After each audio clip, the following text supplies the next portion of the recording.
ಮದುವೆ ಆಗಿದ್ದಾದ ಮೇಲೂ ಕೂಡ ನಾವು ಇನ್ನೊಬ್ಬರ ಜೊತೆ ಅಕ್ರಮ ಸಂಬಂಧ ಇಟ್ಕೊಳ್ಳೋಕ್ಕೆ, ಅದರಲ್ಲೂ ನಮ್ಮ ಬೆಂಗಳೂರಲ್ಲಿ ಈ ಅಪ್ಲಿಕೇಶನ್ನ ಯೂಸ್ ಮಾಡ್ತಕ್ಕಂಥ ಯೂಸರ್ಸ್ಗಳು ಜಾಸ್ತಿ ಇದಾರಂತೆ. ನೀವು ಮೀಟ್ ಆಗೋಣ ಅಂತಂದರೆ ರೂಮು ಗೀಮು ಈ ಥರದ್ದು ಏನಾದರೂ ಆಗ್ತು ಅಂತಂದರೆ ಅಮ್ಮ ತಾಯಿ ನಮಸ್ಕಾರ ನನ್ನ ಬಿಟ್ಬಿಡು ಅಂತ ಹೇಳಿ. ಮಾಸ್ಟರ್ ಬೀಟ್ ಯಾಕೆ ಮಾಡ್ಕೋತೀಯ ಡೈಲಿ? ಮಾಸ್ಟರ್ ಬೀಟ್ ಮಾಡಿ ಆದ್ಮೇಲೆ ಗಿಲ್ಟ್ ಆಗತ್ತಾ? ನೀ ಏನು ಬೇಕೋ ನಿನ್ನ ಮನಸ್ಸಲ್ಲಿರೋದೆಲ್ಲ ಮಾತಾಡ್ಬೋದು. ಅಣ್ಣ ಉಣ್ಣಿ ಅಂತೀವಿ, ಇಲ್ಲ ನಾವು ಮಣ್ಣೆ ತಿಂತೀವಿ ಅನ್ನೋದಾದರೆ ತಿನ್ನಿ ಹೋಗಿ. ಬೆಳಗಿನ ಜಾವ 3 ಗಂಟೆ ಏನೇನೋ ವಿಚಿತ್ರ ಯೋಚನೆಗಳು ನಿಮ್ ಮನ್ಸಿಗೆ ಬರುತ್ತೆ. ಆಗ ನಿಮಗ ಅನ್ಸುತ್ತೆ, ಇಂಥ ಯೋಚನೆಗಳು ಕೇವಲ ನನಗ್ ಬರುತ್ತಾ ಅಥವಾ ಸರಿ ಒಂದ್ ಕೆಲ್ಸ ಮಾಡೋಣ, ಬೈಬ್ಲಿನಲ್ಲಿ ನನಗ್ ಕಾಲ್ ಮಾಡಿ ಮತ್ತೆ ನಿಮ್ಮ ಸೀಕ್ರೆಟ್ಸ್ ನೆಲ್ಲ ನನ್ ಜೊತೆ ಶೇರ್ ಮಾಡ್ಕೊಳ್ಳಿ. ಈಗ ಹಳೆ ಎಪಿಸೋಡ್ಗಳಲ್ಲಿ ನೀವು ಸ್ನೇಹದಿಂದ ಬಂದು ನಮ್ಮ ಜೊತೆ ಮಾತಾಡಿ ಒಂಟಿಯಾಗಿದ್ದೀರಾ ಬನ್ನಿ ಅಂತ ಹೇಳ್ತಕ್ಕಂಥ ಎಷ್ಟೋ ಆಪ್ಗಳ ಬಗ್ಗೆ ನಾವು ನೋಡಿದ್ವಿ ಅಲ್ವಾ? ಇವೆಲ್ಲ ಲೀಗಲ್ಲ, ಇಲ್ಲೀಗಲ್ಲ, ಅಥವಾ ಇವರು ಯಾವ ರೀತಿನ ರನ್ ಮಾಡ್ತಾ ಇದ್ದಾರೆ ಅನ್ನೋದಕ್ಕೆಲ್ಲ ಡೌಟ್ಸ್ ಇರುತ್ತೆ. ಸೊ ಆ ಡೌಟ್ಸ್ ನ ಕ್ಲಿಯರ್ ಮಾಡಕ್ಕೆ ಅಂತ ಹೇಳಿ ನಾನು ಒಂದಷ್ಟು ಮಾಹಿತಿಗಳನ್ನ ತಗೊಂಡು ಬಂದಿದ್ದೀನಿ. ಫಸ್ಟ್ ಹೆಂಗ್ ಕೆಲಸ ಮಾಡುತ್ತೆ ಅಂತ ಹೇಳೋದಾದ್ರೆ, ಫಸ್ಟ್ ನಿಮ್ಮನ್ನ ಇನ್ಫ್ಲೂಯೆನ್ಸರ್ಗಳ ಮುಖಾಂತರ ಅಥವಾ ಎಐಗಳ ಮುಖಾಂತರ ನೈಟ್ ಟೈಮಲ್ಲಿ ಯಾವ ಹುಡುಗರು ಏನ್ ಸರ್ಚ್ ಮಾಡ್ತಾ ಇದ್ದಾರೋ ಆ ಡೇಟಾ ಬೇಸ್ ಮೇಲೆ ಅವ್ರ ಇಂಟ್ರೆಸ್ಟ್ ನ ತಿಳಿಸ್ಕೊಂಡು ಅದೇ ತರದ ಹುಡುಗರುಗಳಿಗೆ ಒಂದು ಪಾಪಪ್ ಆಗುತ್ತೆ ಅಡ್ವರ್ಟೈಸ್ಮೆಂಟ್. ಮಾಸ್ಟರ್ಬೇಟ್ ಮಾಡಿ ಆದ್ಮೇಲೆ ಗಿಲ್ಟ್ ಆಗತ್ತಾ? ನೀನೊಬ್ನೇ ಅಲ್ಲ, ಬ್ಯಾಲೆನ್ಸ್ ಕಂಡ್ಕೊಂಡು ಅರ್ಥ ಮಾಡ್ಕೊಳ್ಳೋ ಹೆಣ್ಮಕ್ಳು ಮತ್ತೆ ಗಂಡ್ಮಕ್ಳು ಜೊತೆ ಕನೆಕ್ಟ್ ಆಗೋದು ಇಂಪಾರ್ಟೆಂಟ್. ದೋಸ್ತಲ್ಲಿ ನೀನು ರಿಯಲ್ ಆದ, ಸಪೋರ್ಟಿವ್ ಆದ ಮತ್ತೆ ನಿನಗ್ ಫೋಕಸ್ ಮಾಡಕ್ಕೆ ಹೆಲ್ಪ್ ಆಗೋ ರಿಲೇಶನ್ಶಿಪ್ಸ್ ಮಾಡ್ಕೋಬಹುದು. ನೀವು ಒಂಟಿಯಾಗಿದ್ದೀರಾ, ಬನ್ನಿ ನನ್ನ ಜೊತೆ ಮಾತಾಡಿ, ನಿಮ್ಮ ಜೀವನನೆಲ್ಲ ಹಂಚ್ಕೊಳ್ಳಿ. ಇನ್ನೂ ಒಂದಷ್ಟು ಕೆಲವೊಂದು AI ಇಮೇಜ್ಗಳನ್ನ ಕ್ರಿಯೇಟ್ ಮಾಡಿ ಅಶ್ಲೀಲವಾಗಿ ನಿನಗೆ ಇನ್ಸೆಕ್ಯೂರಿಟಿ ಫೀಲ್ ಆಗ್ತಿದ್ಯಾ, ನನ್ನ ಜೊತೆ ಬಾ ಅಂತ ಹೇಳಿ ಪ್ರಮೋಷನ್ ಮಾಡಿಸೋದು. ಇನ್ನು ಮೂರನೇ ವೇ ಏನು ಅಂತಂದರೆ, ಹೀರೋಯಿನ್ಗಳು ಮತ್ತು ದೊಡ್ಡ ದೊಡ್ಡ ಇನ್ಫ್ಲೂಯೆನ್ಸರ್ಸ್ಗಳಿಗೆ ದುಡ್ಡನ್ನ ಕೊಟ್ಟು ಅವ್ರ ಮುಖಾಂತರ ಜನಕ್ಕೆ ಹೇಳಿಸೋದು. ಒಂದು ಈ ಡೇಟಿಂಗ್ ಆ್ಯಪ್ಗಳಾದರೆ ಸ್ವೈಪು ಮತ್ತು ಮ್ಯಾಚ್ ಅನ್ನೋ ಥರ ಮಾಡಿಕೊಂಡು ಚಾಟ್ ಮಾಡಿ ಆಮೇಲೆ ಮೀಟ್ ಆಗಿ ಎಕ್ಸೆಟ್ರಾ. ಸೊ ಗರ್ಲ್ಸ್ಗೆ ಏನು ಮಾಡ್ತಾರೆ ಅಂತಂದರೆ ಫ್ರೀಯಾಗಿ ಸೈನ್ ಅಪ್ನ ಕೊಡ್ತಾರೆ ಈ ಆ್ಯಪ್ಗಳು. ಅದೇ ಹುಡುಗರಿಗಾಯಿತು ಅಂತಂದರೆ ಪೇಯ್ಡ್ ಸಬ್ಸ್ಕ್ರಿಪ್ಷನ್ನ ತಗೊಳ್ಳೇಬೇಕು. ಬಹುಪಾಲು ಹೆಣ್ಣು ಮಕ್ಕಳಿಗೆ ಈ ಆ್ಯಪ್ಗಳನ್ನು ಹೆಚ್ಚು ಆಕರ್ಷಣೆ ಮಾಡೋಕ್ಕೆ ಇನ್ನೂ ಇತ್ತೀಚೆಗೆ ಬಂದಿರತಕ್ಕಂಥ ಮಾತಾಡ್ತಕ್ಕಂಥ ಅಪ್ಲಿಕೇಶನ್ಗಳಂತೂ ದುಡ್ಡನ್ನೇ ಕೊಡ್ತೀವಿ, ನೀವು ಇದ್ರ ಮುಖಾಂತರ ಸಂಪಾದನೆ ಮಾಡ್ಬೋದು ಅಂತ ಹೇಳೋದಾಗಿರ್ಬೋದು, ಅಥವಾ ಯಾರು ಇದರಲ್ಲಿ ಆಲ್ರೆಡಿ ಸೇರ್ಕೊಂಡಿದ್ದಾರೋ ಅವ್ರಿಗೆ ರೆಫರ್ ಮಾಡಿ ನೀವು ಕೂಡ ಕಮಿಷನ್ನ ತಗೋಬೋದು, ಅವ್ರು ಎಷ್ಟು ಅರ್ನ್ ಮಾಡ್ತಾರೋ ಅದರಲ್ಲಿ ಅಂತ ಹೇಳಿ ಆಮಿಷ ಒಡ್ಡಿ ಇದರಲ್ಲಿ ದೊಡ್ಡ ಹೆಣ್ಣು ಮಕ್ಕಳ ಯುವ ಒಂದು ಸಮಾಜನ ಏನು ಮಾಡ್ತಾ ಇದ್ದಾರೆ, ಸೆಳೆದು ಅವರ ತೆಕ್ಕೆಗೆ ಅಪ್ಲಿಕೇಶನ್ಗಳು ಹಾಕೋತಾ ಇದ್ದಾರೆ. ಇದರಿಂದ ಹುಡುಗರುಗಳಿಗೆ ಏನಾಗುತ್ತೆ ಅಂತಂದರೆ, ಹುಡುಗರು ಜಾಸ್ತಿ ದುಡ್ಡನ್ನ ಖರ್ಚು ಮಾಡ್ತಾರೆ, ಜೊತೆಗೆ ಸ್ಕ್ಯಾಮರ್ಗಳಿಗೆ ತುತ್ತಾಗೋಂಥ ಒಂದು ಸಾಧ್ಯತೆ ಕೂಡ ಇದೆ. ಸೊ ಯಾವ್ಯಾವ ರೀತಿ ಸ್ಕ್ಯಾಮ್ಗಳು ನಡೆಯುತ್ತೆ, ನಾವೀಗ ಬಡ್ಕೋತಾ ಇದ್ದೀವಿ ಈ ಥರ ಸ್ಕ್ಯಾಮ್ಗಳು ನಡೆಯುತ್ತೆ ಅಂತ. ಹೆಂಗೆ ಸ್ಕ್ಯಾಮ್ ನಡೆಯುತ್ತೆ ಅದು ಬೇಕಾದ್ರೆ ಸುಮ್ಮನೆ ಹೇಳಬಾರ್ದು. ಸೊ ಅದು ಹೆಂಗಾಗುತ್ತೆ ಅಂತ ಹೇಳ್ತೀನಿ ಕೇಳಿ. ಈ ಒಂದು ಅಪ್ಲಿಕೇಶನ್ಗಳ ಮುಖಾಂತರ ಹನಿ ಟ್ರ್ಯಾಪ್ ಆಗೋ ಸಾಧ್ಯತೆಗಳು ಜಾಸ್ತಿ ಇರುತ್ತೆ. ಅದು ಹೆಂಗೆ ಅಂತಂದರೆ, ಯಾವುದೋ ಒಂದು ಅಪ್ಲಿಕೇಶನಲ್ಲಿ ಹೋಗ್ಬಿಟ್ಟು ಮ್ಯಾಚ್ ಆಗುತ್ತೆ, ಮ್ಯಾಚ್ ಆದ ತಕ್ಷಣ 2 ದಿನ ಅಥವಾ 3 ದಿನ ತುಂಬ ಚೆನ್ನಾಗಿ ಮಾತಾಡ್ತಾರೆ, ಸಡನ್ನಾಗಿ ವಿಡಿಯೋ ಕಾಲ್ ಮಾಡೋಣವಾ ಅಂತ ಕೇಳ್ತಾರೆ. ಆವಾಗ ವಿಡಿಯೋ ಕಾಲ್ ಏನಾದರೂ ಮಾಡ್ತು ಅಂತಂದರೆ ಯಾವ ಹುಡುಗ ಮಾತಾಡ್ತಾ ಇರ್ತಾನೋ ಅದರ ಆಪೋಸಿಟ್ಟು ಆ ಹುಡುಗಿಯ ಒಂದು ಅಂಗಾಂಗಗಳನ್ನ ಪ್ರದರ್ಶಿಸೋದು ಮತ್ತು ಬೆತ್ತಲೆಯಾದ ಬರೋ ಥರ ಮಾಡಿ ವಿಡಿಯೋಗೆ ತಕ್ಷಣವೇ ಏನು ಮಾಡ್ತಾರೆ ಅಂತಂದರೆ ಅದನ್ನು ಸ್ಕ್ರೀನ್ ರೆಕಾರ್ಡ್ ಮಾಡಿಕೊಂಡು ಮುಖನೂ ಕೂಡ ಕ್ಯಾಪ್ಚರ್ ಮಾಡಿ, ನಾನು ನಿನ್ನ ವಿಡಿಯೋನ ವೈರಲ್ ಮಾಡ್ತೀನಿ, ನನಗೆ ಇಂತಿಷ್ಟು ದುಡ್ಡನ್ನ ಕೊಡು ಅಂತಂದ್ಬಿಟ್ಟು ಏನು ಮಾಡ್ತಾರೆ, ಎಕ್ಸ್ಟಾರ್ಷನ್ ಮಾಡೋಕ್ಕೆ ಶುರು ಮಾಡ್ತಾರೆ. ಈ ಥರದ ಕೇಸ್ಗಳು ಮುಂಬೈ, ಡೆಲ್ಲಿ, ಬೆಂಗಳೂರು ಈ ಥರ ಬೇಜಾನ್ ಸಿಟಿಗಳಲ್ಲಿ, ಅದು ದೊಡ್ಡ ದೊಡ್ಡ ಸಿಟಿಗಳಲ್ಲಿ ಶುಗರ್ ಡ್ಯಾಡಿ ಕಾನ್ಸೆಪ್ಟ್ ಜಾಸ್ತಿ ಆಗಿದೆ. ಸೊ ಶುಗರ್ ಡ್ಯಾಡಿ ಕಾನ್ಸೆಪ್ಟ್ ಅಂತಂದರೆ ಏನು ಅಂತ ನಿಮಗೆ ಸಿಂಪಲ್ಲಾಗಿ ಡೈರೆಕ್ಟಾಗಿ ಹೇಳ್ತೀನಿ ಕೇಳಿ. ಚಿಕ್ಕ ವಯಸ್ಸಿನ ಹುಡುಗಿರು ಅಥವಾ ಈಗ ತಾನೇ ಒಂದು ಯಂಗ್ ಹುಡುಗಿರು ಇರ್ತಾರಲ್ಲ, ಅವ್ರನ್ನ ಇಟ್ಕೊಂಡು ಫೇಸ್ಬುಕ್ಕು ಮತ್ತು ಇನ್ಸ್ಟಾಗ್ರಾಮು ಇದರಲ್ಲೆಲ್ಲ ಇರ್ತಕ್ಕಂಥ ದೊಡ್ಡ ದೊಡ್ಡ ಶ್ರೀಮಂತರು ಸ್ವಲ್ಪ ಏಜ್ ಆದವರನ್ನು ಟಾರ್ಗೆಟ್ ಮಾಡೋದು.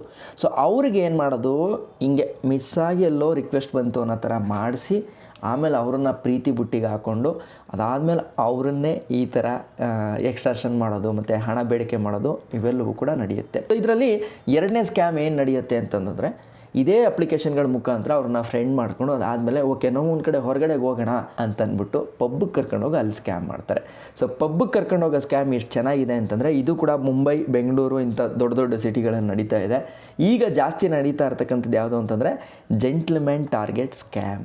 ತುಂಬ ಜನಕ್ಕೆ ಅಂದರೆ ಹುಡುಗಿರ ಜೊತೆ ಮಾತಾಡಿ ಅಭ್ಯಾಸ ಇರಲ್ಲ ಅಂಥ ಒಂದು ಇಂಟ್ರೋವರ್ಟ್ಗಳನ್ನ ಸೆಲೆಕ್ಟ್ ಮಾಡಿಕೊಂಡು ಅವರನ್ನು ಡೇಟಿಂಗ್ ಆ್ಯಪಲ್ಲಿ ಅಟ್ರಾಕ್ಟಿವ್ ಗರ್ಲ್ಗಳು ಏನು ಮಾಡ್ತಾರೆ, ಮ್ಯಾಚ್ ಆಗೋ ಥರ ಮಾಡ್ಕೋತಾರೆ. ಬನ್ನಿ XY ಪಬ್, ಯಾವುದೋ ಒಂದು ಪಬ್ಗೆ ಹೋಗ್ಬಿಟ್ಟು ನಾವು ಮೀಟ್ ಆಗೋಣ ಅಂತಂದ್ಬಿಟ್ಟು ಇನ್ವೈಟ್ ಮಾಡ್ತಾರೆ. ಈ ಪಬ್ ಅವರು ಕೂಡ ಅವ್ರ ಜೊತೆ ಟೈಅಪ್ ಆಗಿರ್ತಾರೆ. ಅಂದರೆ ಯಾರು ಹುಡುಗರನ್ನ ಕರ್ಕೊಂಬರ್ತಾರೋ ಆ ಹುಡುಗರ ಜೊತೆ. ಸೊ ಬಿಲ್ ಅಮೌಂಟ್ ಏನಾಗಿರುತ್ತೆ ಅಂತಂದರೆ ತುಂಬ ಕಾಸ್ಟ್ಲಿ ಇರುತ್ತೆ. ಇದಕ್ಕೆ ಅಂತಲೇ ಸಪ್ರೇಟಾಗಿ ಒಂದು ಮೆನು ಇಟ್ಟಿರ್ತಾರೆ. ಸೊ ಆ ಮೆನು ತಗೊಂಬಂದು ಕೊಟ್ಟಾಗ ಹುಡುಗ ಹುಡುಗಿ ಇಬ್ಬರು ಕೂತಿದ್ದಾಗ ಯೂಶ್ವಲಿ ಹುಡುಗ ಏನು ಮಾಡ್ತಾನೆ, ಅದು ಎಷ್ಟಾದರೂ ಪರವಾಗಿಲ್ಲ ಮಾಡೋಣ ಅನ್ನೋಂಗೆ ಇರ್ತಾನೆ. ಅಥವಾ ಎಲ್ಲ ಹೆಂಗಿದ್ರು ಇಬ್ಬರು ಬಂದಿದ್ದೀವಿ, ಮೇ ಬಿ ಲಾಸ್ಟಲ್ಲಿ ಇಬ್ಬರು ಅದನ್ನು ಬೈಟು ಮಾಡ್ಕೊಬೋದು ಅನ್ನೋ ಇದರಲ್ಲಿ ಏನು ಮಾಡ್ತಾರೆ, ಎಲ್ಲ ಕ್ಲೀನಾಗಿ ಆರ್ಡ್ರ್ ಮಾಡ್ತಾರೆ, ತರ್ತಾರೆ. ಇನ್ನೇನು ಪೇ ಮಾಡಬೇಕು ಅನ್ನೋಷ್ಟೊತ್ತಿಗೆ ಏನು ಮಾಡ್ತಾಳೆ ಅಂತಂದರೆ ಹುಡುಗಿ ಅಲ್ಲಿಂದ ಮಾಯ ಆಗೋಗಿರ್ತಾಳೆ. ಆ ಮಾಯ ಆಗಿದ್ದಾಗ ಏನು ಮಾಡ್ತಾರೆ, ಪಬ್ಬವ್ರು ಬಂದ್ಬಿಟ್ಟು ನೀನು ತಾನೇ ಕರ್ಕೊಂಬಂದೆ ಆ ಹುಡುಗಿನ, ನೀವಿಬ್ಬರೇ ತಿಂದಿರೋದು, ನನಗೆ ಗೊತ್ತಿಲ್ಲ, ಇವಾಗ ಪೇ ಮಾಡಿ ಅಂತ ಹೇಳ್ಬಿಟ್ಟು ಅವ್ರ ಹತ್ರ 10,000ದಿಂದ 40,000ವರೆಗೂ ಕೂಡ ಪೀಕ್ತಾರೆ. ಸೊ ಇದರಲ್ಲಿ ಯಾವ ಹುಡುಗಿರು ಕರ್ಕೊಂಬರ್ತಾರೋ ಅವ್ರಿಗೆ ಇಂತಿಷ್ಟು ಪಾಲು ಅಂತ ಕೂಡ ಇರುತ್ತೆ. ಇದನ್ನು ಜಾಸ್ತಿ ಯಾರ ಮೇಲಪ್ಪ ಪ್ರಯೋಗ ಮಾಡ್ತಾರೆ ಅಂತಂದರೆ IT ಪ್ರೊಫೆಷ್ನಲ್ಸು ಮತ್ತು ಬ್ಯಾಚುಲರ್ಸ್ಗಳ ಮೇಲೆ ಜಾಸ್ತಿ ಪ್ರಯೋಗ ಮಾಡೋಂಥ ಕೆಲಸನ ಮಾಡ್ತಾರೆ. ಇನ್ನು ಮೂರನೇದೇನು ಅಂತಂದರೆ ಫೇಕ್ ಪ್ರೊಫೈಲ್ ರೊಮ್ಯಾನ್ಸ್ ಸ್ಕ್ಯಾಮು ನಡೀತಾ ಇದೆ. ಇತ್ತೀಚೆಗೆ ಫೇಸ್ಬುಕ್ಕು ಮತ್ತು ಇನ್ಸ್ಟಾಗ್ರಾಮಲ್ಲಿ ಫೋಟೋ ತಕ್ಕೊಂಡು ಫೇಕ್ ಪ್ರೊಫೈಲ್ನ ಮಾಡ್ತಾರೆ. ಅಂದರೆ ನಿಮ್ಮನ್ನು ಟೆಂಪ್ಟ್ ಆಗೋ ಥರ ಮೆಸೇಜ್ಗಳನ್ನ ಮಾಡೋದು. ಈ ಥರ ಯಾವುದೋ ಒಂದು ಹುಡುಗಿ ಜೊತೆ ಮಾತಾಡಿದ್ದೀರಾ, ಅದರದ್ದೆಲ್ಲ ನಮಗೆ ಪ್ರೂಫ್ ಬಂದಿದೆ, ನನಗೆ ಕಂಪ್ಲೇಂಟ್ ಕೊಟ್ಟಿದ್ದಾರೆ, ಸೊ ನಾವಿವಾಗ ಒಬ್ಬರು ಪೊಲೀಸ್ ಆಫೀಸರ್, ನಾವು ನಿಮ್ಮನ್ನು ಅರೆಸ್ಟ್ ಮಾಡೋಕ್ಕೆ ಬರ್ತಾ ಇದ್ದೀವಿ. ಇನ್ ಕೇಸ್ ನೀವೇನಾದರೂ ಈ ಅರೆಸ್ಟ್ನ ತಪ್ಪಿಸ್ಕೋಬೇಕು ಅಂತಂದರೆ ಈಗ ನಾವೇನು ಕೋರ್ಟ್ನ ಕಳಿಸ್ತೀವೋ ಅದಕ್ಕೆ ನೀವು ದುಡ್ಡನ್ನು ಟ್ರಾನ್ಸ್ಫರ್ ಮಾಡಬೇಕು, ಇಲ್ಲಾಂದರೆ ನಿಮ್ಮ ಮನೆಯವ್ರಿಗೆಲ್ಲ ಹೇಳ್ಬಿಡ್ತೀವಿ. ಈ ಥರ ಎಲ್ಲ ಕೂಡ ಮಾಡ್ತಾರೆ. 4ನೇದು ಪೇಯ್ಡ್ ಚಾಟ್ ಗರ್ಲ್ಸ್ ಅಥವಾ ಕಮಿಷನ್ ಮಾಡಲ್ಸು. ಕೆಲವೊಂದು ಲೆಸ್ಸರ್ ನೋನ್ ಡೇಟಿಂಗ್ ಆ್ಯಪ್ಸ್ಗಳು ಅಥವಾ ಸೈಟ್ಗಳಲ್ಲಿ ಏನು ಮಾಡ್ತಾರೆ ಅಂತಂದರೆ ಹುಡುಗಿಯರಿಗೆ ಪ್ರತಿ ಚಾಟ್ಗೆ ಇಷ್ಟು ಕಮಿಷನ್ ಅಂತ ಕೊಡ್ತಾರೆ. ಸೊ ಈಗ ನಾವೇನು ಈಗ 2 ಹಳೆ ವೀಡಿಯೋಗಳನ್ನ ನಾವು ನೋಡ್ಕೊಂಬಂದ್ವೋ ಆ ವಿಡಿಯೋದಲ್ಲಿ ಬರೋ ಥರ ಹುಡುಗಿರಿಗೆ ದುಡ್ಡು ಕೊಟ್ಟು 1 ನಿಮಿಷಕ್ಕಿಷ್ಟು ಅಂತ ಅಂದ್ಬಿಟ್ಟು ಸೊ ಅವ್ರಿಗೆ ಈ ಒಂದು ಸೈಟ್ಗಳು ದುಡ್ಡು ಕೊಡುತ್ತೆ. ಬಟ್ ಅದರಲ್ಲಿ ಒಂದಷ್ಟು ಪಾಲನ್ನು ಆ್ಯಪ್ ಅವರು ಇಟ್ಕೋತಾರೆ. ಈಗ ಇಷ್ಟೆಲ್ಲ ಆಗ್ತಾ ಇದೆ, ಹುಡುಗರು ಆಗ್ತಾ ಇದ್ದಾರೆ, ಅಥವಾ ಒಂದೊಂದು ಸಂಸಾರ ಒಡೆಯೋಂಥ ಕೆಲಸ ಕೂಡ ಆಗ್ತಾ ಇದೆ. ಈಗ ಮದುವೆ ಅಥವಾ ಆ ನಂಬಿಕೆ ಅನ್ನೋ ಒಂದು ಕಾನ್ಸೆಪ್ಟ್ ಏನಿದೆಯೋ ಅದು ಇದ್ರ ಮುಖಾಂತರ ಹಾಳಾಗ್ತಾ ಇದೆ ಅನ್ನೋದು ಎಲ್ಲರ ಒಂದು ವಾದ ಅಲ್ವಾ. ಸೊ ಹಂಗಾದರೆ ಇಷ್ಟೆಲ್ಲ ಅನಾಚಾರ ಮಾಡ್ತಿರ್ತಕ್ಕಂಥ ಈ ಅಪ್ಲಿಕೇಶನ್ಗಳೆಲ್ಲ ಲೀಗಲ್ಲ ಅಂತ ನೀವು ಕೇಳೋದಾದರೆ ಲೀಗಲ್ಲೇನೆ. ಯಾಕೆ ಅಂತಂದರೆ ಒಂದಷ್ಟು ಕಂಡೀಷನ್ಗಳನ್ನ ಒಬೆ ಮಾಡಿ ಈ ಅಪ್ಲಿಕೇಶನ್ಗಳು ರನ್ ಆಯಿತು ಅಂತಂದರೆ ಲೀಗಲ್ ಆಗಿರುತ್ತೆ. ಅದು ಯಾವ್ಯಾವುದು ಅಂತಂದರೆ ಈ ಅಪ್ಲಿಕೇಶನ್ಗಳೆಲ್ಲವೂ ಕೂಡ IT ಆ್ಯಕ್ಟ್ 2000ನ ಫಾಲೋ ಮಾಡಬೇಕು. ಡೇಟಾ ಪ್ರೊಟೆಕ್ಷನ್ ಮತ್ತು ಪ್ರೈವೇಸಿ ಲಾ ಅನ್ನೋದೇನಿದೆಯೋ ಅದನ್ನು ಕಾಪಾಡ್ಕೊಬರ್ಬೇಕು. No misleading ads under the consumer protection act. Adult only content ಅಂತಂದರೆ ಇದರಲ್ಲಿ 18 ವರ್ಷದವರು ಮಾತ್ರ ಬಳಸೋ ಥರ ಮಾಡಬೇಕು. ಹಿಂಗೆಲ್ಲ ಮಾಡ್ತು ಅಂತಂದರೆ ಈ ಅಪ್ಲಿಕೇಶನ್ ಲೀಗಲ್ ಆಗೇ ಇರುತ್ತೆ. ಈಗ ಎಷ್ಟೋ ಅಪ್ಲಿಕೇಶನ್ಗಳಲ್ಲಿ ಈ ಥರ ಸ್ಕ್ಯಾಮ್ಗಳಾಗ್ತಾ ಇದೆ ಅಂತಂದರೆ ಆ ಅಪ್ಲಿಕೇಶನ್ ಮೇಲೆ ಯಾಕೆ ಕೇಸ್ ಮಾಡೋಕ್ಕಾಗಲ್ಲ ಅನ್ನೋ ತಲೆಯಲ್ಲಿ ಬರುತ್ತೆ. ಆದರೆ ಅದರಲ್ಲಿ ಕೆಲವೊಂದು ಲೂಪ್ ಹೋಲ್ಗಳನ್ನ ಇವರು ಬಳಸ್ಕೊಂಡು ಮಾಡ್ತಾರೆ. ಅದೇನೇನು ಅಂತಂದರೆ we are just platform, what ever user do we are not responsible. ಅಂದರೆ ನಾವು ಒಂದು ಜಸ್ಟ್ ಪ್ಲ್ಯಾಟ್ಫಾರ್ಮ್ ಅಷ್ಟೇ, ಅದರ ಒಳಗಡೆ ಅವ್ರು ಏನು ಮೋಸ ಹೋಗ್ತಾರೋ ಅದಕ್ಕೆ ನಾವು ಜವಾಬ್ದಾರಿ ಆಗೋಕ್ಕಾಗಲ್ಲ ಅಂತ ಇವರು ಹೇಳಿ ಇದರಿಂದ ತಪ್ಪಿಸ್ಕೊಳ್ತಾ ಇದ್ದಾರೆ. ಈಗ ನಟಿಯರು ಇದಕ್ಕೆ ಅಡ್ವರ್ಟೈಸ್ಮೆಂಟ್ ಕೊಡ್ತಾರಲ್ಲ, ಅದು ಸರಿ ಇದೆಯಾ ಅಂತ ನೀವು ಕೇಳೋದಾಗದಾದ್ರೆ ಹೌದು, ಅದು ಕೂಡ ಲೀಗಲ್ ಆಗೇ ಇದೆ. ಸೊ ಯಾವಾಗ ಅಂತಂದರೆ ಅವ್ರು ಯಾವಾಗ ಮಿಸ್ಲೀಡ್ ಮೆಸೇಜಸ್ಗಳನ್ನ ಪಾಸ್ ಮಾಡದೇ ಇರೋವರೆಗೂ, ಅಂದರೆ ಈ ಅಪ್ಲಿಕೇಶನ್ ನಿಮಗೆ 100% ಸೇಫು, ಅಥವಾ ಗ್ಯಾರಂಟೀಡ್ ರಿಲೇಷನ್ಶಿಪ್ ಸಿಗುತ್ತೆ, ಅಥವಾ ಯಾರನ್ನು ಬೇಕಾದರೂ ನೀವು ಇನ್ಸ್ಟೆಂಟಾಗಿ ಮೀಟ್ ಆಗ್ಬೋದು ಅಂತ ಏನಾದರೂ ಅವ್ರು ಕೂಡ ಅಡ್ವರ್ಟೈಸ್ಮೆಂಟಲ್ಲಿ ಹೇಳ್ತು ಅಂತಂದರೆ ಆವಾಗ ಅವ್ರು ಮಾಡಿರೋ ಪ್ರಮೋಷನ್ ಇಲ್ಲೀಗಲ್ ಆಗುತ್ತೆ. ಇದನ್ನೆಲ್ಲ ಬಿಟ್ಟು ಏನಾದರೂ ಪ್ರಮೋಷನ್ ಮಾಡ್ತು ಅಂತಂದರೆ ಅದು ಲೀಗಲ್ ಆಗೇ ಇರುತ್ತೆ. ಬಟ್ ನನಗಂತೂ ಗೊತ್ತಿಲ್ಲ ಲೀಗಲ್ ಇಲ್ಲೀಗಲ್ ಹೆಂಗೆ ಹೇಳೋದು ನಿಜ ಅರ್ಥನೇ ಆಯ್ತಾಯಿಲ್ಲ. ನನಗಂತೂ ಇತ್ತೀಚೆಗೆ ಕೆಲವೊಂದಷ್ಟನ್ನೆಲ್ಲ ಸರ್ಚ್ ಮಾಡಿ ನೋಡ್ಬೇಕಾದ್ರೆ ಅಯ್ಯೋ ಈ ಥರನೂ ಇದೆಯಾ ಅನ್ನೋ ಥರ ಎಲ್ಲ ಬರುತ್ತೆ. ಬಟ್ ನಾನೇನು ಹೇಳ್ತೀನಿ ಅಂತಂದರೆ ಇದನ್ನು ಯಾರು ಪ್ರಮೋಷನ್ ಮಾಡ್ತಾರೋ ನೀವು ನೋಡಿದ್ದೀರ, ಕನ್ನಡದಲ್ಲೇ ಎಷ್ಟೆಷ್ಟೋ ದೊಡ್ಡ ದೊಡ್ಡ ಹೀರೋಯಿನ್ಗಳು ಮಾಡಿದ್ದಾರೆ, ಇನ್ಫ್ಲೂಯೆನ್ಸರ್ಗಳು ಕೂಡ ಮಾಡಿದ್ದಾರೆ. ಬಾಯ್ಸ್ ಟೈಮ್ ಆಯ್ತು, ಗೇಮ್ ಚೇಂಜ್ ಮಾಡೋಣ. ಪ್ರತಿಯೊಂದು ಪ್ರೊಫೈಲ್ ಕೂಡ ವೆರಿಫೈಡ್, ಪ್ರತಿಯೊಂದು ಚಾರ್ಟ್ ಕೂಡ ಸೇಫ್. ಬನ್ನಿ ನಮ್ಮ ಆ್ಯಪ್ ಜೊತೆಗೆ ರಿಯಲ್ ಕನೆಕ್ಷನ್ ಮಾಡ್ಕೊಳ್ಳಿ. ಸ್ವೈಪ್ ಮಾಡೋದನ್ನ ಸ್ಟಾಪ್ ಮಾಡಿ. ಇಲ್ಲಿ ನಿಮ್ಗೆ ರಿಯಲ್ ಮಾತುಕತೆ ಜೊತೆಗೆ ಡೈರೆಕ್ಟ್ ವಿಡಿಯೋ ಕಾಲ್ ಕೂಡ ಸಿಗುತ್ತೆ. ಏನ್ ಯೋಚನೆ ಮಾಡ್ತಿದ್ದೀರಾ? ಬನ್ನಿ ಬೇಗ ಆ್ಯಪ್ ಡೌನ್ಲೋಡ್ ಮಾಡ್ಕೊಳ್ಳಿ, ಹೊಸ ಲವ್ ಸ್ಟೋರಿ ಶುರು ಮಾಡಿ. ಮೇ ಬಿ ನೀವು ನಿಮ್ಮ ಮನೇಲಿ ನಿಮ್ಮ ಅಪ್ಪ ಅಮ್ಮ ಇದ್ದರೆ ಅವ್ರಿಗೆ ತಗೊಂಡೋಗಿ ತೋರಿಸಿ, ನಾನು ಈ ಥರ ಕರ್ನಾಟಕದಲ್ಲಿರ್ತಕ್ಕಂಥ ಎಷ್ಟೋ ಬನ್ನಿ ಅಂತ ಕರಿತಾ ಇದ್ದೀನಿ, ಈ ಥರ ಒಂದು ಯಾರು ಬೇಕಾದ್ರೂ ಮಾತಾಡ್ಬೋದು ಅನ್ನೋ ಥರ. ಇದರಲ್ಲಿ ಹೆಂಗಾಗುತ್ತೋ ಕೆಟ್ಟದಾಗುತ್ತೋ ಒಳ್ಳೇದಾಗುತ್ತೋ ನನಗೆ ಗೊತ್ತಿಲ್ಲ, ಆದರೂ ನಾನು ಮಾಡಿದ್ದೀನಿ ಅಂತ ಹೇಳಿ ನಿಮ್ಮ ಮನೆಯವ್ರು ಒಪ್ಕೊಂಡ್ಬಿಟ್ರೆ ನಿಮಗೆ ಬಿಗ್ ಸಲ್ಯೂಟು. ಅಷ್ಟೇ ನಾನು ಹೇಳೋದು, ನಾನು ಇನ್ನು ಅದ್ರ ಮೇಲೆ ಹೇಳೋಕ್ಕಾಗಲ್ಲ. ಮುಂಬೈಯಲ್ಲಿ ಹನಿ ಟ್ರಾಪ್ ಕೇಸಲ್ಲಿ ತುಂಬ ಜನ ಅರೆಸ್ಟ್ ಆಗಿದ್ದಾರೆ. ಅದರಲ್ಲಿ ಹೆಚ್ಚು ಕಡಿಮೆ 30ಕ್ಕಿಂತ ಹೆಚ್ಚು ಯುವಕರುಗಳಿಗೆ ಎಕ್ಸ್ಟ್ರಾಕ್ಷನ್ ಅಂದರೆ ಹಣ ಪೀಕುವಂಥ ಕೆಲಸನ ಮಾಡಿದ್ದಾರೆ. ಆಮೇಲೆ ವಿಡಿಯೋ ಬ್ಲ್ಯಾಕ್ ಮೇಲ್ ಮಾಡ್ತಕ್ಕಂಥ ವಿಡಿಯೋ ಮಾಡಿಕೊಂಡು ಬ್ಲ್ಯಾಕ್ ಮೇಲ್ ಮಾಡ್ತಕ್ಕಂಥ ಕೇಸು ಕೂಡ ಸಿಕ್ಕಾಪಟ್ಟೆ ಆಗಿದೆ. ಈವನ್ ಸೇಮ್ ಡೆಲ್ಲಿ, ಬೆಂಗಳೂರು ಇಲ್ಲೆಲ್ಲ ಕೂಡ ಆಗಿದೆ. ನಿಮಗೆ ಗೊತ್ತಾ, ಬೆಂಗಳೂರಲ್ಲಿ ಗ್ಲೀಡನ್ ಅನ್ನೋ ಒಂದು ಅಪ್ಲಿಕೇಶನ್ನ ಬಳಸಂತ ತುಂಬಾ ಜನ ಇದಾರಂತೆ. ಈ ಗ್ಲೀಡನ್ ಅನ್ನೋ ಅಪ್ಲಿಕೇಶನ್ ಏನು ಅಂತಂದ್ರೆ ಆಫ್ಟರ್ ಮ್ಯಾರಿಟಲ್ ಅಫೇರ್ ಆ್ಯಪ್. ಅಂದರೆ ಮದುವೆ ಆಗಿದ್ದಾದ ಮೇಲೂ ಕೂಡ ನಾವು ಇನ್ನೊಬ್ಬರ ಜೊತೆ ಅಕ್ರಮ ಸಂಬಂಧ ಇಟ್ಕೊಳ್ಳೋಕ್ಕೆ ಈ ಗ್ಲೀಡನ್ ಅನ್ನೋ ಅಪ್ಲಿಕೇಶನ್ ಏನಿದೆಯಲ್ಲ ಅದು ತುಂಬ ಹೆಲ್ಪ್ ಮಾಡ್ತಾ ಇದೆಯಂತೆ. ಅದರಲ್ಲೂ ನಮ್ಮ ಬೆಂಗಳೂರಲ್ಲಿ ಈ ಅಪ್ಲಿಕೇಶನ್ನ ಯೂಸ್ ಮಾಡ್ತಕ್ಕಂಥ ಯೂಸರ್ಸ್ಗಳು ಜಾಸ್ತಿ ಇದ್ದಾರಂತೆ. ನಾನು ಏನು ಹೇಳಬೇಕು ಅಂತಲೇ ಅರ್ಥ ಆಯ್ತಲ್ಲ. ಆ ಅಪ್ಲಿಕೇಶನ್ಗೂ ಕೂಡ ಹೋಗಿದ್ದೆ. ಬಟ್ ಇದನ್ನ ನಾವು ಹೆಂಗೆ ಹೇಳೋಣ, ಹೆಂಗೆ ಬಿಡೋಣ ನನಗಂತೂ ಗೊತ್ತಿಲ್ಲ. ಮೇ ಬಿ ಎಲ್ಲೋ ಒಂದು ಕಡೆ ನೋಡೋಕೆ ಹೋದರೆ ನಾವು 90s ಕಿಡ್ಸ್ ಅಂತ ಏನಿದ್ವೋ ನಾವೇ ಪುಣ್ಯವಂತರು ಅಂತ ಅನ್ಕೊಂತೀನಿ. ಬಟ್ ಏನು ಮಾಡೋಣ, ನಮ್ಗಳಿಗೆ ಇನ್ನೂ ಮದುವೆ ಆಗಿಲ್ಲ, ಅದೇ ಒಂದು ಭಯ ನಮಗೆ. ಬಟ್ ಯಾರು ಮದುವೆ ಆಗಿದ್ದಾರೋ ನೀವೆಲ್ಲ ಸೇಫ್ ಕಂಡ್ರಪ್ಪ, ನಿಮ್ಮ ಕತೆ ಏನೋ ಗೊತ್ತಿಲ್ಲ. ಈಗ ನೀವು ನೋಡ್ಬೋದು, ಸ್ಟಾರ್ಟಿಂಗ್ ಟೈಮಲ್ಲಿ ಈಗ ನನಗೇ ಆಗಿರ್ಬೋದು, ಫೇಸ್ಬುಕ್ಕಲ್ಲಿ ಎಷ್ಟೋ ಜನ ನನಗೆ ಪರಿಚಯನೇ ಇಲ್ಲ, ಆದ್ರೂ ಕೂಡ ಒಂದು ಫ್ರೆಂಡ್ಸ್ ಆಗಿದ್ದೀವಿ, ಚಾಟ್ ಮಾಡಿದ್ದೀವಿ, ಈ ಥರದ್ದು ಎಲ್ಲವೂ ಕೂಡ ಇದೆ. ಬಟ್ ಫೇಸ್ಬುಕ್ಗೂ ಇದಕ್ಕೂ ಕಂಪೇರ್ ಮಾಡ್ತು ಅಂತಂದ್ರೆ ತುಂಬಾ ವ್ಯತ್ಯಾಸ ಇದೆ. ಫೈನ್ ಡೇ ಫೇಸ್ಬುಕ್ ಅಲ್ಲಿ ಅಟ್ಲೀಸ್ಟ್ ಏನೋ ಒಂದು ಹಿಡಿತಾ ಇದೆ ಅಂತ ನನಗನ್ಸುತ್ತೆ. ಆದ್ರೆ ಈ ತರ ಡೇಟಿಂಗ್ ಆ್ಯಪ್ಗಳು, ಈ ತರ ಎಕ್ಸ್ಟ್ರಾ ಮೆರಿಟ್ ಅಂತಂದ್ರೆ ಅನೈತಿಕ ಸಂಬಂಧಕ್ಕಾಗಿನೇ ಒಂದು ಅಪ್ಲಿಕೇಶನ್ ಇದೆ ಅನ್ನೋದಾದ್ರೆ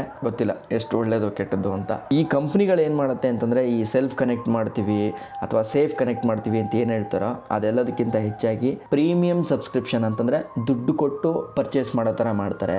ಆರ್ಟಿಫಿಷಿಯಲ್ ಮ್ಯಾಚಸ್ಗಳನ್ನ ಮಾಡ್ತಾರೆ. ಸ್ಟ್ರಿಕ್ಟ್ ವೆರಿಫಿಕೇಶನ್ನ ಮಾಡಲ್ಲ. ರೆಸ್ಪಾನ್ಸಿಬಿಲಿಟಿನ ತಗೊಳ್ಳೋದೇ ಇಲ್ಲ ಸ್ಕ್ಯಾಮ್ಗೆ. ಈ ಥರ ಮಿಸ್ಯೂಸ್ ಮಾಡ್ಕೊಂಡು ಏನು ಮಾಡ್ತಾ ಇದ್ದಾರೆ ಕಂಪನಿಯವರು, ನಮ್ಮ ಭಾವನೆಗಳನ್ನ ಇಟ್ಕೊಂಡು ದುಡ್ಡು ಮಾಡ್ಕೊತಾ ಇದ್ದಾರೆ. ಆ ಕಡೆ ಹುಡುಗಿಯರಿಗೆ ಒಂದಷ್ಟು ದುಡ್ಡನ್ನ ಕೊಡ್ತಾ ಇದ್ದಾರೆ. ಯಾವುದೇ ಕಾರಣಕ್ಕೂ ಯಾವ ಹುಡುಗರು ಕೂಡ ಗೊತ್ತಿಲ್ಲದೆ ಇರ್ತಕ್ಕಂಥ ಹುಡುಗಿರ ಹತ್ರ ವಿಡಿಯೋ ಚಾಟ್ನ ಮಾಡಕ್ ಹೋಗ್ಬಿಡಿ. ನೀವೇನಾದ್ರೂ ಅವರು ಕರೀತು ನಾವು ಬನ್ನಿ ಮೀಟ್ ಆಗೋಣ ಅಂತಂದ್ರೆ ರೂಮು ಗೀಮು ಈ ಥರದ್ದು ಏನಾದರೂ ಆಗ್ತು ಅಂತಂದ್ರೆ ಅದಕ್ಕೆ ಒಪ್ಕೊಳಕ್ಕೆ ಹೋಗ್ಬೇಡಿ. ಅದ್ರ ಬದಲಾಗಿ ಪಬ್ಲಿಕ್ ಪ್ಲೇಸಲ್ಲಿ, ಒಂದು ಓಪನ್ ಕೆಫೆನಲ್ಲಿ, ಒಂದು ಹೋಟ್ಲಲ್ಲಿ ಊಟ ಮಾಡೋಕ್ಕೋ ಈ ಥರದ್ದನ್ನು ತಗೊಳ್ಳಿ. ಯಾಕೆ ಅಂತಂದರೆ ಹೇಳೋಕ್ಕಾಗಲ್ಲ, ಒಳ್ಳೆಯವ್ರು ಸಿಕ್ಕಿದ್ರು ಸಿಗ್ಬೋದು.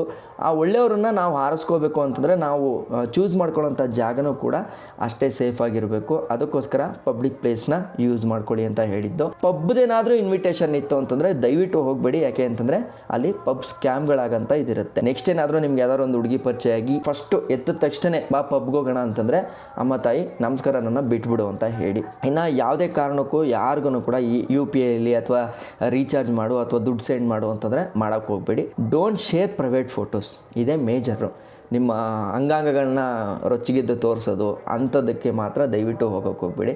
ನಿಮ್ಗೇನಾದ್ರು ಡೌಟ್ ಬಂತು ಅಂತ ಗೊತ್ತಾದರೆ ಯಾವ ಪ್ರೊಫೈಲ್ ಆದರೂ ಸರಿ ಶಿಸ್ತಾಗಿ ಫಸ್ಟು ಬ್ಲಾಕ್ ಮಾಡಿ. ನನ್ನ ಪ್ರಕಾರ ಹೇಳೋದಾದರೆ ನೀವು ಯಾವುದನ್ನು ಅಷ್ಟು ಡೀಸೆಂಟಾಗಿ ನಂಬಕ್ಕೆ ಹೋಗಬೇಡಿ. ಫ್ರೆಂಡ್ಶಿಪ್ ಅನ್ನೋದಾಗಿರ್ಬೋದು ಅಥವಾ ಸಂಬಂಧಗಳನ್ನೋದಾಗ್ಬೋದು ನಮಗೆ ಡೈರೆಕ್ಟ್ ಲೈಫಲ್ಲಿ ಸಿಗಬೇಕು. ನಮ್ಮ ಅಕ್ಕಪಕ್ಕದಲ್ಲ ಯಾರೋ ನಮಗೆ ಗೊತ್ತಿರೋರೇ ಇರ್ಬೋದು ಅಥವಾ ನನ್ನ ಫ್ರೆಂಡೇ ಇರ್ಬೋದು, ನಾಳೆ ದಿನ ಅವಳಿಗೂ ನನ್ನ ಮೇಲೆ ಇಷ್ಟ ಇರ್ಬೋದು. ಈ ಥರದ್ದನ್ನು ಹುಡುಕಕ್ಕೆ ಪ್ರಯತ್ನ ಪಡಿ. ಆ ಒಂದು ಸಂಬಂಧಗಳು ನಮಗೆ ಲೈಫ್ ಲಾಂಗ್ ಉಳಿಯುತ್ತೆ ಹೊರತು ಎಲ್ಲೋ ಒಂದು ಕಡೆ ಇದ್ದವ್ರಿಗೆ ನಾವು ಮೆಸೇಜ್ ಹಾಕಿ ಇವತ್ತಿನ ಸಂಬಂಧಗಳಲ್ಲಿ ರಿಯಲ್ ಸಂಬಂಧಗಳೇ ಹಾಳಾಗ್ತಾ ಇರುತ್ತೆ. ನಿನ್ನೆ 2 ವಿಡಿಯೋಗಳಲ್ಲೂ ಕೂಡ ನೋಡಿದ್ವಿ. ಯಾತಕ್ಕೋಸ್ಕರ ಬರ್ಬೇಕು ನಾವು ಇಲ್ಲಿಗೆ ಹುಡುಗರು ಅಂತ ಕೇಳ್ತು ಅಂತಂದರೆ ಫ್ರೆಂಡ್ ಆಗ ಬರಬೇಕು ಅಂತ ಅಲ್ಲ. ಇಲ್ಲಿ ನಮ್ಮ ನಿಜವಾದ ಫ್ರೆಂಡ್ಗಳೇ ಒಂದೊಂದ್ಸಲ ಮೋಸ ಮಾಡಿಬಿಟ್ಟು ಹೋಗಬೇಕು ಅಂತ ಇರಬೇಕಾದ್ರೆ ಇವತ್ತಿನ ಸಿಚುವೇಶನಲ್ಲಿ ನೀವು ಯಾರೋ ಒಬ್ಬರು ಬಂದ್ಬಿಟ್ಟು ನಮಗೆ ಫ್ರೆಂಡ್ ಆಗ್ತೀರಾ ಅಂತ ಹೇಳೋದಾದರೆ ನನಗೆ ಅದು ಯಾವ ರೀತಿ ಸರಿ ಅಂತ ಅನ್ನಿಸ್ತಾ ಇಲ್ಲ. ಹೋಗಕ್ಕೆ ಹೋಗ್ಬೇಡಿ ಅಷ್ಟೇ. ಈ ಯಾವ ಅಪ್ಲಿಕೇಶನ್ಗಳು ಇನ್ಸ್ಟಾಲ್ ಮಾಡ್ಕೊಳಕ್ಕೆ ಹೋಗ್ಬೇಡಿ. ಈ ಒಂದು ವಿಡಿಯೋ ಮಾಡ್ತಾ ಇರೋ ಉದ್ದೇಶನೇ ಅದು. ಏನಾದರೂ ಮಿಸ್ ಆಗಿ ಹಿಂಗೆ ನನಗೆ ತೊಂದರೆ ಆಗಿ ನಾನು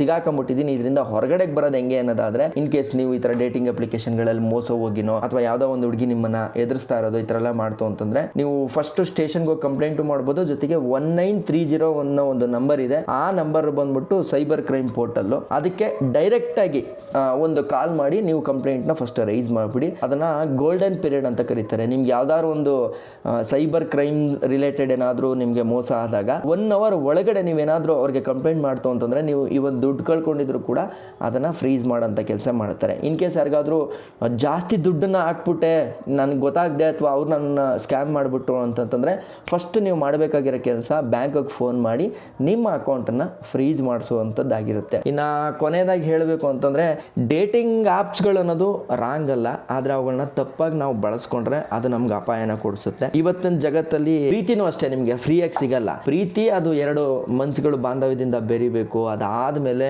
ಲೈಫು ಒಂದು ಕಮಿಟ್ ಆಗಬೇಕು, ಅದಾದ್ಮೇಲೆ ಮುಂದೊಂದು ಭಾವನೆಗಳನ್ನ ಹಂಚ್ಕೊಳ್ತಾ ಹೋಗ್ಬೇಕು. ಈಗ ಇದರಲ್ಲಿ ನನಗೆ ಬಂದಿರತಕ್ಕಂಥ ಮೇಜರ್ ಡೌಟ್ ಏನು ಅಂತಂದ್ರೆ, ಎಷ್ಟೋ ಹೆಣ್ಣು ಮಕ್ಕಳ ಫೋಟೋಗಳನ್ನ ತಗೊಂಡು ಈ ಅಪ್ಲಿಕೇಶನ್ಗಳೆಲ್ಲ ಏನ್ ಮಾಡಿದೆ ಅಂತಂದ್ರೆ ಮಾರ್ಕ್ ಮಾಡಿ ಅವರೇ ಮಾತಾಡ್ತಾ ಇರ್ತಕ್ಕಂಥ AI ವಿಡಿಯೋಗಳನ್ನ ಕೂಡ ಮಾಡ್ತಾ ಇದ್ದಾರೆ. ನಿಜವಾಗ್ಲೂ ಅದೇ ಹುಡುಗಿರು ಮಾತಾಡ್ತಾ ಇದ್ದಾರೆ ಅನ್ನೋ ಲೆವೆಲ್ಗೆ AI ವಿಡಿಯೋಗಳನ್ನ ಜನರೇಟ್ ಮಾಡಿಕೊಂಡು ಅದನ್ನ ರನ್ ಮಾಡ್ತಾ ಇದ್ದಾರೆ. ಆಮೇಲೆ ಕೆಟ್ಟ ಕೆಟ್ಟ ಪದಗಳನ್ನ ಬಳಸ್ಕೊಂಡು ನಿಂಗೆ ಮಾಸ್ಟರ್ ಬೀಟ್ ಯಾಕೆ ಮಾಡ್ಕೋತೀಯ, ಡೈಲಿ ಇಲ್ಲಿ ಬಂದು ಮಾತಾಡು, ಒಬ್ನೇ ಯಾಕೆ ನರಡ್ತೀಯ, ಮಾಸ್ಟರ್ಬೇಟ್ ಮಾಡಿ ಆದ್ಮೇಲೆ ಗಿಲ್ಟ್ ಆಗತ್ತಾ? ನೀ ಏನ್ ಬೇಕೋ ನಿನ್ ಮನ್ಸಲ್ಲಿರೋದೆಲ್ಲ ಮಾತಾಡ್ಬೋದು ಅಂತೆಲ್ಲ ಹೇಳ್ತಕ್ಕಂಥ ಹುಡುಗಿರು ಇರ್ತಕ್ಕಂಥ AI ವಿಡಿಯೋಸ್ಗಳನ್ನ ಜನರೇಟ್ ಮಾಡ್ತಾ ಇದಾರಲ್ಲ,